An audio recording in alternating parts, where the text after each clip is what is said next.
Hello guys, welcome back to our channel Veena's kitchen and family.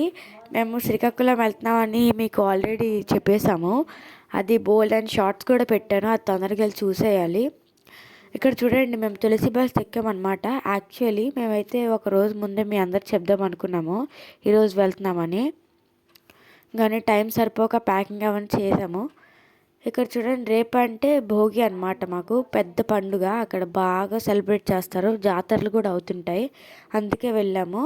ఇక్కడ చూడండి, మేము తులసి bus అనేది ఎక్కాము. తులసి బస్ అనేది మాకు అన్ఫార్చునేట్లీగా సోంపేట దగ్గర నుండి వెళ్ళిందనమాట, కాబట్టి మాకు చాలా లేట్ అయిపోయింది. కానీ అక్కడైతే అప్పటికి తినేసి ఉన్నారు కూడా, అంటే మా పెద్దమ్మ వాళ్ళు అప్పుడు తినేసి ఉన్నారు. లాస్ట్ టైం అయితే ఎప్పుడైతే వెళ్దాం అనుకున్నామో అప్పుడు మా డాడీతో నేను ఉండిపోయాను అనమాట, ఎగ్జామ్స్ ఉన్నాయి అనుకొని. మిగతా వాళ్ళందరూ వెళ్ళిపోయారు, కాబట్టి నేను 4 years ఎక్స్పీరియన్స్ లేకుండా వస్తున్నాను నేను ఇక్కడికి. కానీ మీకు అక్కడ తులసి బస్ అనేది కొంచెం ఇరుగ్గా అనిపించింది మాకైతే, ఎందుకంటే కొంచెం బయట నుండి అయితే చాలా స్మోకీగా అనిపించింది.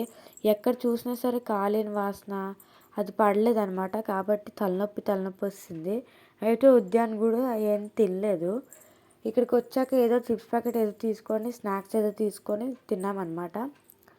వచ్చిన తర్వాత మళ్ళీ ఎప్పుడైతే తిన్నామో అది చాలా స్వర్గంగా అనిపించింది, ఎప్పుడో తెలియదు మాకైతే. ఇక్కడ మాకు ఎగ్ కర్రీ చేశారనమాట. అక్కడ చాలా ఫాగీగా ఉందన్నమాట, చాలా వింటర్గా అనిపించింది. మీ ఎలాంటి కోఇన్సిడెన్స్ అన్ఫార్చునేట్లీగా మీరు ఎప్పుడైనా బస్సులోని ఇలాంటి మూమెంట్ అనేది ఎప్పుడైనా చూస్తే మాకు కమెంట్ సెక్షన్ రాయడం మాత్రం మర్చిపోకండి. మీ ఊరు పేరు ఏంటో కమెంట్ సెక్షన్ రాయడం మాత్రం మర్చిపోకండి. ఇక్కడ చూడండి, మేము యాక్చువల్లీ మీకు తెలుసు కదా, ఊరిలోని బయట అనేది డిషెస్ వాష్ చేస్తుంటారు అనమాట, యూటెన్సిల్స్.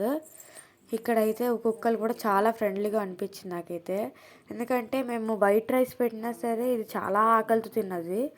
ఆ ఇద్దరు కుక్కలు మాకు పండగ అనుకొని రేపు చూడండి ఫుల్ లైట్స్ పెట్టేశారు, సాంగ్స్ కూడా వేశారు, కానీ ఇందులో అంతగా వినబడలేదు అనుకొని వదిలేశాను నేనైతే.